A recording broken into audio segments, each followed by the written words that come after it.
नमस्कार बंधुरा गौरीर किचेने सबाइके स्वागत। आज के आमी रान्ना करब कचु पातार भर्ता रेसिपि। तबे एकदमई भय नेই, गला किन्तु चुलकोबे ना, तार साथे टेस्ट होबे खूबई भालो।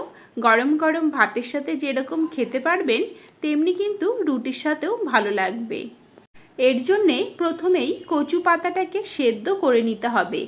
ताई आमी कड़ाइयेर मধ্যে जल दिए प्राय 1 टीस्पूनेर मतो नून और हाफ टीस्पूनेर मतो हलुद गुड़ो दिए दिलाम। एबारे गोटा गोटा कचु पाताटाई एर मধ্যে दिए देब। झुड़ी झुड़ी करे काटार कोनो प्रयोजन नेই।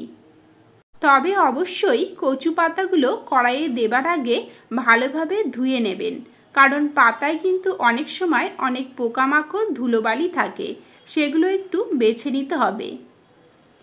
এখন আমি ঢাকনাটা বন্ধ করে 10 মিনিটের জন্য মিডিয়াম ফ্লেমে ফুটিয়ে নেব। 10 মিনিট পরে ফিরে এলাম।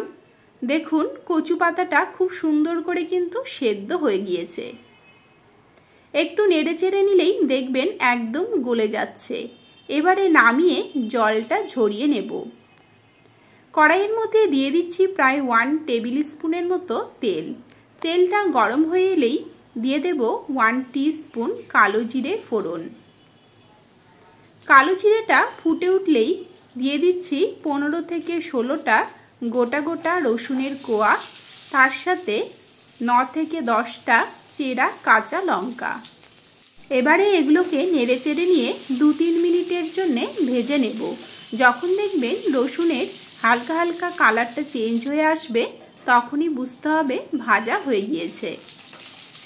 ঠিক এই সময়ে আমরা সেদ্ধ করে রাখা কচু পাতাটা এর মধ্যে দিয়ে দিচ্ছি। এখন আমরা গ্যাসের ফ্লেমটা একদম লোতে রাখবো। এবারে কচু পাতাটাকে ভালোভাবে একটু নেড়েচেড়ে নিয়ে মিশিয়ে নিতে হবে।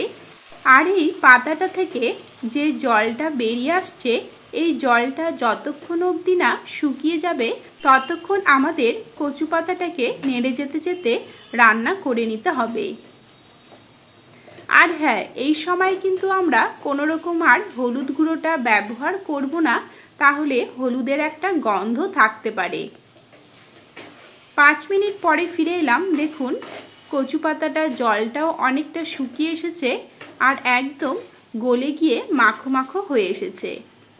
আর খুন্তি দিয়ে আমরা ঠিক এই রকম করে দিতে থাকবো, তাহলে কিন্তু আরো ভালোভাবে মিশে যাবে। এবারে একটা বাটিতে সামান্য পরিমাণে তেঁতুল জল দিয়ে 10 মিনিটের জন্য ভিজিয়ে রেখেছিলাম। এখান থেকে পাল্পটা বের করে নেব। এবারে দেখুন কচুটা আমি আরও 5 মিনিটের জন্য ভেজে নিলাম। এখন জল জলে ভাবটাও পুরোপুরি চলে গেছে আর রসুনটাও দেখুন অনেকটা কিন্তু গলে গিয়েছে। ঠিক এই সময় আমরা তেঁতুলের জলটা দিয়ে দেব। তার সাথে দিয়ে দেব স্বাদ অনুযায়ী আরও হাফ টিস্পুন নুন। তবে এই সময়ে নুনটা কিন্তু খুবই বুঝে দেবেন, কারণ আমাদের নুন দিয়ে সেদ্ধ করা ছিল। আর অবশ্যই একটা জিনিস খেয়াল রাখতে হবে, যখন পাতাটা সেদ্ধ করবেন নুন আর হলুদ দিয়ে সেদ্ধ করবেন, তাহলে পাতায় কোনো ব্যাকটেরিয়া থাকলে সেটা নষ্ট হয়ে যাবে। আরও 5 মিনিট রান্না করার পরে দেখুন তেঁতুলটা কচুর সাথে একদম মিশে গিয়েছে এবং মাখো মাখো হয়ে শুকনো শুকনো হয়ে এসেছে। এই রকম কড়াই থেকে উঠে আসলেই বুঝতে হবে রান্না হয়ে গিয়েছে। এবারে আমি নামিয়ে নিয়ে গরম গরম ভাতের সাথে পরিবেশন করব। তাহলে কেমন লাগলো আমার এই রেসিপিটি কমেন্টে অবশ্যই জানাবেন। ভালো লাগলে সাবস্ক্রাইব করে নেবেন, লাইক ও শেয়ার করবেন।